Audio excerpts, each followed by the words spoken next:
And here's to talk to us about changing the game. There you go.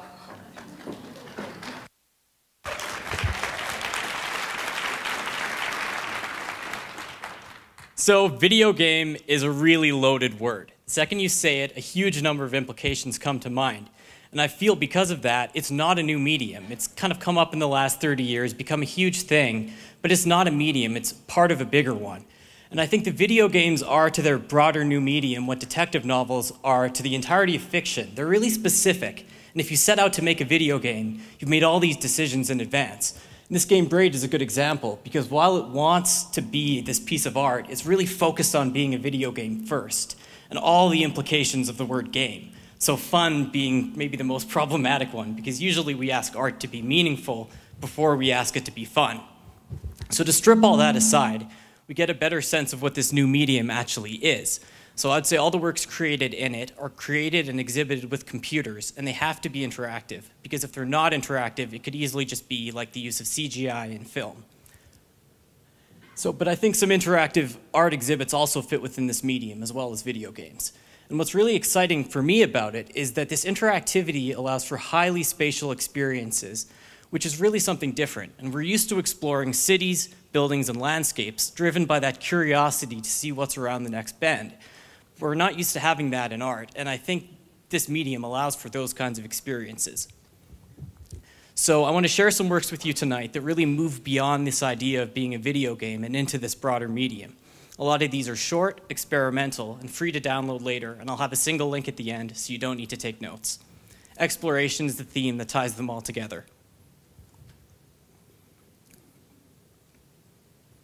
So in loop record, video clips of simple motions are arranged in chains, and by pausing and playing the clips, the player has to create a synchronous motion between them. So someone may drop a ball in one clip and have food fall into a fry pan in another, and by pausing and playing the clips, you can turn that into a single motion, and eventually motions across the chain. And it really explores cinematography.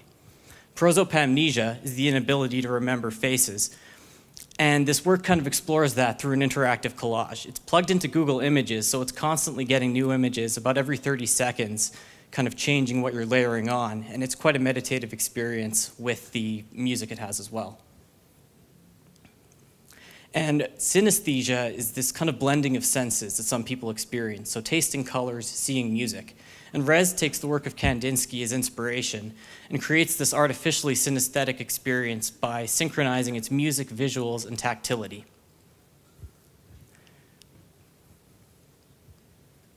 And 13 Gates challenges you to move through this world with almost no feedback. This is actually your view into this world. It's just strips of patterns of varying widths and positions, and they move around as you move through the world. But it's really like stumbling through a dark room, and it's oddly evocative. And Way is about two people learning to communicate. So it links two anonymous users online, and they have to navigate these parallel obstacle courses. And that's a bit game-like, but the real meat of this is learning to communicate, because each player can see invisible objects in the other obstacle course, and the only way they can communicate is by little hand gestures of their characters on screen there. So after about 15 minutes, an amazing amount of goodwill develops between you and this total stranger, because you've just kind of gone through all this together and had to figure out how the hell to communicate. And so you can draw on this little wall at the end when you get there.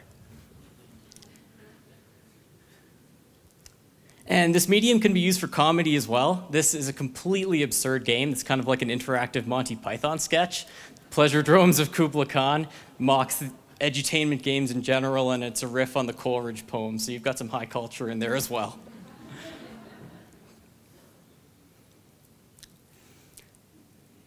And Slave of God is kind of taking a short story into this interactive format. So really, you're just going out to a nightclub for one evening. And what's amazing is all these parts of the narrative come through by just kind of exploring this place and finding all these little moments before kind of getting lost in a euphoria on the dance floor. And the still image is extremely, it doesn't tell you anything about this because it's attacking your senses the whole time.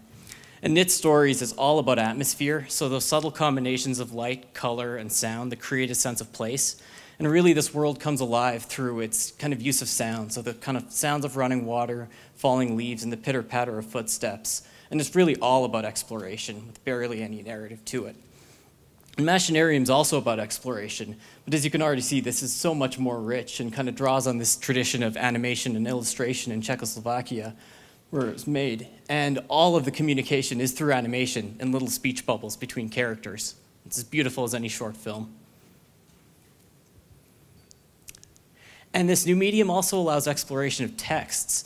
So in Ergon Logos, you're kind of thrown down these different paths of branching text and kind of having to read as it quickly scrolls by and then make these split-second decisions to pick different routes. And it adds a lot to this existential narrative, and it really allows the use of typography in a rich way as well.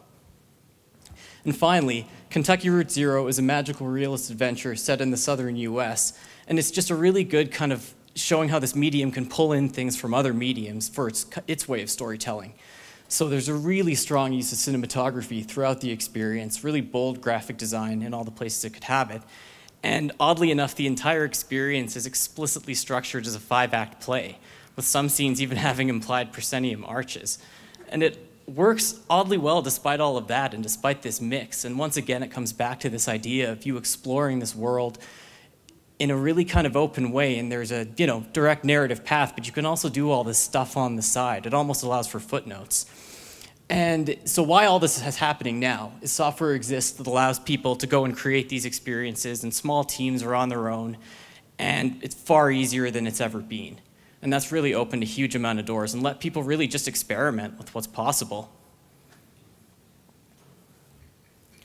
And so the top link here is for a write-up of everything I've shown tonight and about 20 other really strong examples that I wish I could have shown tonight on my site. And the bottom one is for a blog that covers this kind of stuff.